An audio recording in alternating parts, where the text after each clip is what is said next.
What if the world of Attack on Titan was never about survival at all, but about control from the very first second? No hesitation, no moral debate, no slow descent, just the Yeagerists seizing power instantly, executing dissenters in the streets, rewriting history in real time, and turning the word freedom into a weapon sharper than any Titan claw.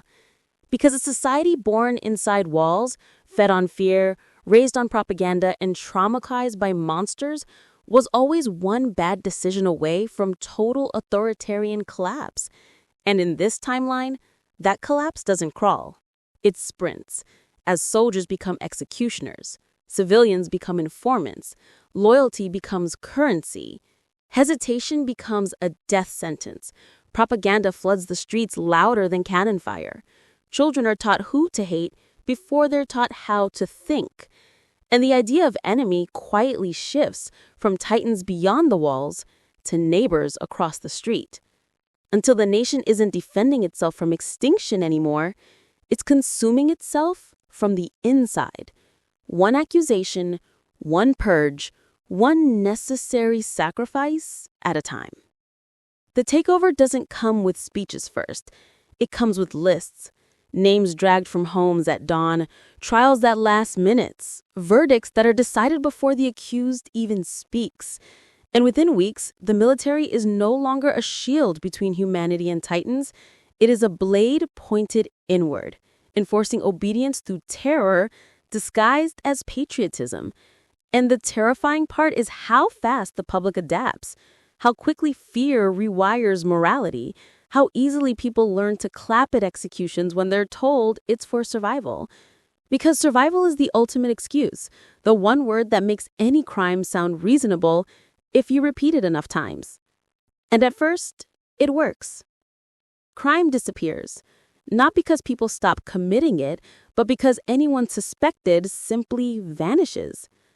Dissent disappears, not because everyone agrees, but because thinking out loud becomes a privilege you can't afford. Hunger disappears, not because resources are abundant, but because rations are controlled with military precision.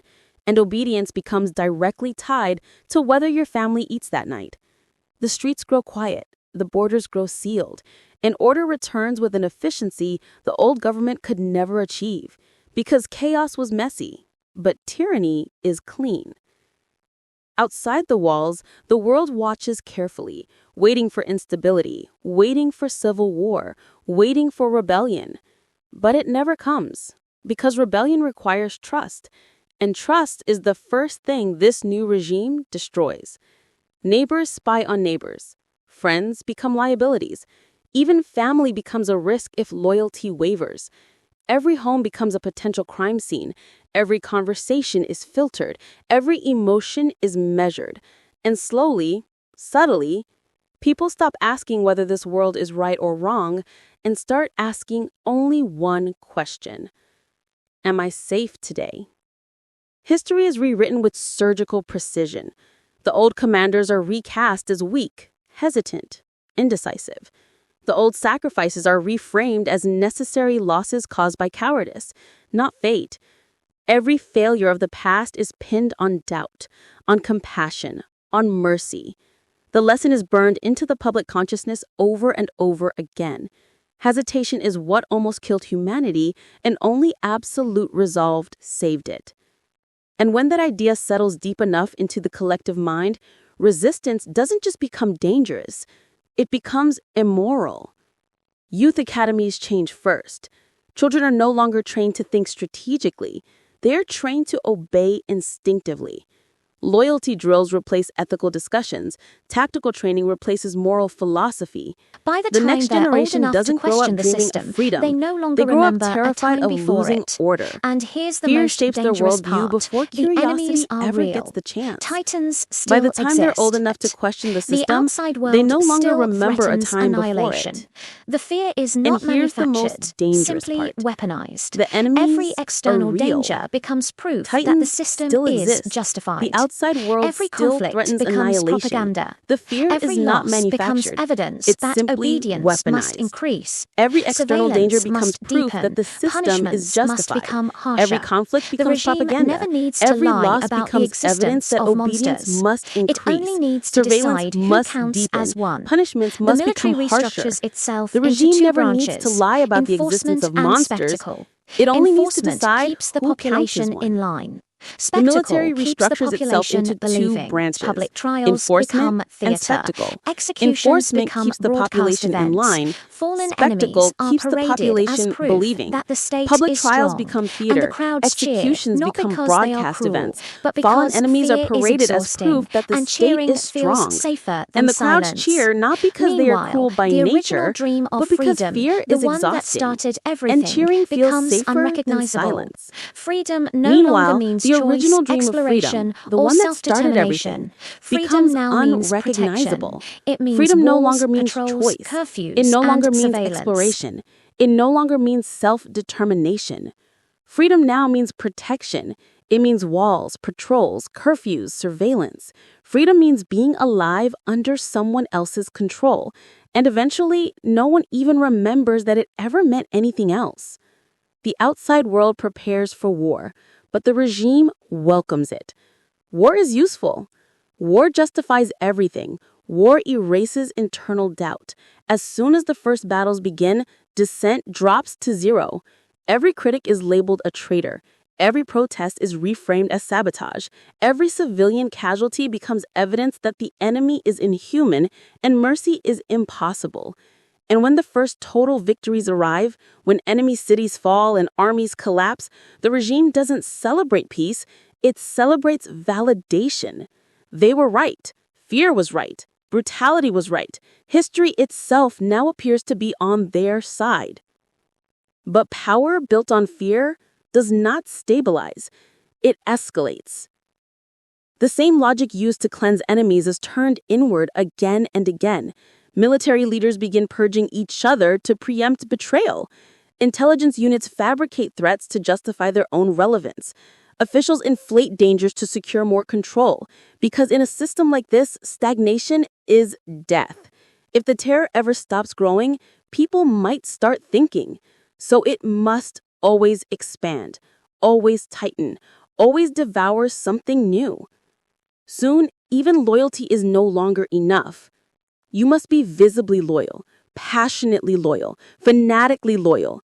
Doubt becomes indistinguishable from treason. Silence becomes suspicious. Neutrality becomes a crime. And the people who once believed they were protecting humanity slowly realize there is no longer any humanity left to protect, only the system.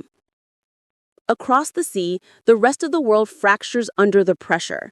Some nations bow, some resist, some pretend to cooperate while plotting in secret. But none of them truly understand what they are facing, because this is not just a military power. It is an ideological machine that converts fear into obedience at industrial scale. Even when the regime loses a battle, it wins the narrative. Even when it weakens physically, it grows stronger psychologically. Inside the walls, entire generations are now born into a world where tyranny feels normal. They don't compare it to the old world because they never lived in it. They compare it only to the chaos they're taught to fear. And compared to the horror stories they're shown, their reality feels merciful. That is the final victory of the system. It doesn't just control behavior, it controls imagination. But no system like this lasts forever. Not because it is fought from the outside, but because it corrodes from the inside. Eventually, the surveillance becomes so intense that the hunters start hunting each other. Intelligence agencies compete for power and eliminate rivals. Military commanders sabotage peers to climb higher. False accusations explode because they are safer than honest silence. The machine begins consuming its own architects, and the people notice, not openly, not loudly, but in tiny fractures across daily life. Missing officers, silent broadcasts, reshuffled chains of command, propaganda that contradicts yesterday's propaganda. The public doesn't rebel immediately. They grow confused first, then uneasy, then quietly afraid again, but not of the outside world this time. They fear the system itself, and that fear is different. That fear cannot be redirected outward forever. When the first real uprisings happen, they are not ideological. They are desperate. They are riots over food, power struggles between factions, soldiers refusing quiet orders they were never supposed to receive. The regime responds the only way it knows, with greater force, broader purges, mass arrests, scorched earth policy inside its own territory. And it works for a while. But every act of repression creates more enemies than it destroys. Every purge leaves behind families that remember. Every execution plants a seed that propaganda can't fully bury. Slowly, quietly, invisibly, resistance begins to grow not as an organized army, but as a shared exhaustion, a shared grief, a shared understanding that survival at this price